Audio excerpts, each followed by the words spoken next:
तो इससे आता है आइडिया एक असिस्टेड फैसिलिटी में रहने का, जहां पे पेरेंट्स जिनकी भी एज समझे 55 प्लस वगैरह या 60 प्लस वगैरह है, जहां से पेरेंट्स शुरू करते हैं ये सोचना कि नॉट रिलेटिव्स, अगर रिश्तेदार नहीं तो हमारे बच्चे का सपोर्ट सिस्टम कौन और कैसे बन सकता है। तो असिस्टेड कम्युनिटी जो होता है वो पेरेंट्स और हमारे स्पेशल एडल्ट्स को एक्चुअली कम्युनिटी देता है, जहां पे उनका वोकेशन, जिस बच्चे का जैसा स्ट्रेंथ हो उसके ऊपर से काम करना, रिक्रिएशन, घूमने जाना, ये सब चीजें अच्छे से कवर होती है। It is only among 68 children, one child suffers with autism. मैं ऑटिज्म बोल रही हूँ बिकॉज मैंने ऑटिज्म के बारे ज्यादा पढ़ी हूँ rather than the other disorders. So I'm mentioning autism specifically. In India, it is one child among 68 children, and the totally independent children, इन बच्चों में जो पूरी तरह से इंडिपेंडेंट। अब what is the meaning of independent? Independent मतलब है जो डेली लिविंग खुद से कर सकते हैं, who can manage on their own everyday work, they can commute on their own, जो बस, ट्रेन, स्कूटर, किसी भी व्हीकल से अपने आप जा सकते हैं, आ सकते हैं।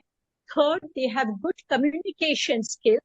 That can be sign language, it can be through words, anything, but they can communicate their feelings, they can communicate their emotions.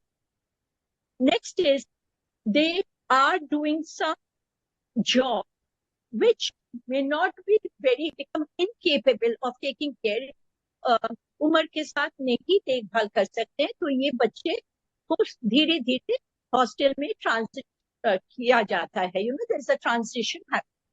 The other one is when parents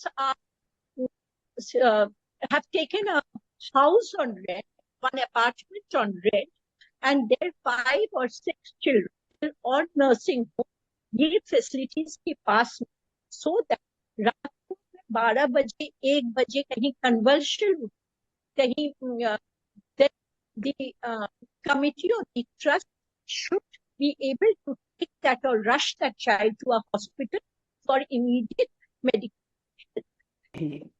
बड़े होने से पहले ही ये किया तो एमआर में हमें बहुत अच्छा रिजल्ट मिला। हम क्या करते थे, 6-7 पेरेंट्स मिलके इकट्ठे होते थे हैं, तो वोकेशनल के बारे में है तो वोकेशनल में हम 13 साल से काम करना शुरू कर देते हैं। 13 साल के बच्चों से प्री वोकेशनल ट्रेनिंग स्टार्ट होता है, तो थोड़ा थोड़ा काम जो खुद का है, जो हॉस्टल में कुछ साफ सफाई करना है, कुछ ये करना है, उसको एक इंडिपेंडेंट काम दिया जाता है। तो सेल्फ काउंसलिंग है, वो बहुत सारे पेरेंट्स के साइकोलॉजिकल के बारे में बहुत अच्छा डेवलपमेंट देती है।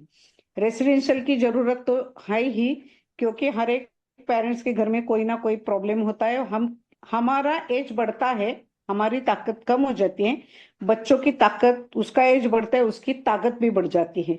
ये हिसाब से कोई भी, ये ऑटिज्म हो, सेरेब्रल पाल्सी हो, एमआर हो या मल्टीपल डिसेबिलिटी, 4 लोगों के लिए जरूरी है थोड़ा तो रेसिडेंशियल की जरूरी उनको देना जरूरी पड़ता है। डिस्कशन मैंने स्वागत मैम के साथ पहले किया है कि मॉम्स, जहाँ पे इन्होंने भी रिसर्च किया है कि मॉम्स का जो ग्रुप होता है उससे जो सपोर्ट और आइडियाज मिलते हैं, जैसे इन्होंने वोकेशनल का कहा कि वो बोलेंगे कि हाँ एनवेलोप मेकिंग है, केक मेकिंग है, लेकिन मॉम पेरेंट्स जो जुट में एक दूसरे को सपोर्ट करते हैं and when they are approaching the management की नहीं ये करके लेना है, it obviously makes a lot of difference. और जैसे आप बोल रहे हैं डिटैचमेंट स्टाइल मैटर्स, एंड वहां पे आई थिंक शिल्पा मैम और मैं हम लोग काफी काम करते हैं in terms of behaviour, parental acceptance. आप डिटैचमेंट बोल रहे हो, हम लोग तो एक्सेप्टेंस लेके I think we work lot with month and then realise कि ये बहुत पहले करना जरूरी था।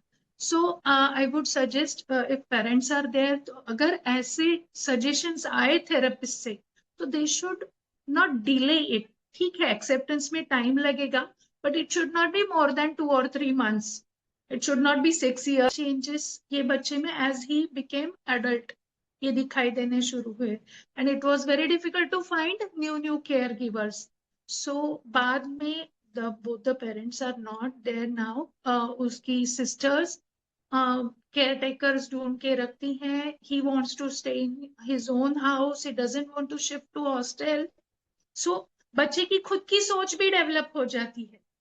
And then they are not ready to shift to another setup. So as Swati madam rightly said कि छोटेपन से ही जब बच्चा छोटा होता है तभी से आदत डालनी जरूरी है. And we have to control their behavioral issues at earliest. तो फिर आगे जाके हॉस्टल्स या आपसे अलग रहना, ये जो एक्सपेक्टेशंस है वो फुलफिल हो सकती है. That's all I want to do.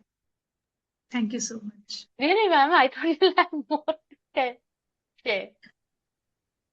Ma'am, I would like to point out two things. हमारा अभी तक जितना डिस्कशन हुआ है उसमें is as a professional seeing children one on one, जैसे आप that you see in your clinic that I am working at. Even अगर हमारे पास बच्चे डिलेड इंटरवेंशन देर से आते हैं, we can help the parents a lot with basic language communication and anxiety management. Parents ko it will be always a behavior if we train the parents well to understand the trigger, किधर कैसे हो रहा है, क्यों हो रहा है, what was the change, it definitely helps the parent. Secondly, ये parent जब ये समझता है and you know when there is some improvement, attention में improvement होता है, language में improvement होता है, communication में improvement होता है, from whether it is words plus pointing, whether some use of past tense से बच्चे ने समझो बता दिया कि अरे मुझे ये चाहिए था या फिर मुझे इस चीज की याद आ रही है, it is a big improvement for parents. Then the parents can think so much more about what Swagata madam described. If you are मुझे जाके हैदराबाद में सेटल होना है क्या, मेरे प्रोफेशन का क्या, मेरा जो कॉर्पस है, मेरा जो इन्वेस्टमेंट है, अभी मुझे और कुछ करने का जरूरत है, लाइफ पॉलिसी में पूरा लाइफ इंश्योरेंस में कवर होता है क्या, मुझे फैमिली फ्लोटर लेना चाहिए क्या, then you can think this. खाते हैं एक साथ, रेस्टोरेंट जाते हैं, घूमते हैं, वापस आ जाते हैं, बस उतना ही, उससे ज्यादा नहीं होता है. So for progress you need these people का है. Only then the child really makes improvement. And one more thing I would like to say, that selecting therapist is also very important.